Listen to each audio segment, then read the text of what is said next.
तर मंडळी 50,000 रुपये सरकारने द्याला ना, अख्खा गाव शोधून काढला. शोधून 47 पोरा गावली. 3 पोरा कमी पडली. म्हटलं 3 पोरा आणायची खैलीकडनं. आलेले सगळे पैसे मागं जाणार होते. माझी पकडली त्याच्यात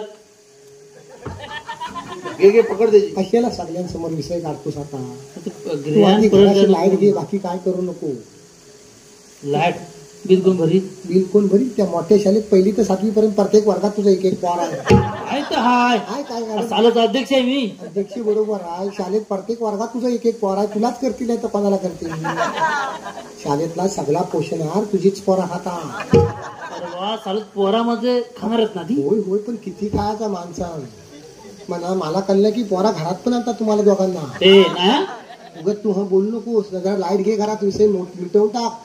तुझं शिविलवालं पण तुला कंटाळले जातात. ए बाबा, हे सांगितलं तुला. आणि मेल्या त्याची पोरं आहेत म्हणून शाळा तरी उघडी आहे. कळतंय तुला? अख्ख्या शाळेत 10 पोरं आहेत. ह्याची 7 पोरा म्हणून शाळा चालू आहे. तुला तिथं का झेपणार आहे?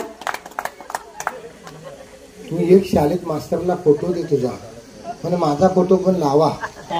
का माहितीये? ही शाळा म्हणे माझ्या जीवावर चालू आहे आणि पगार पण माझी मुलं येतोय तुमचा.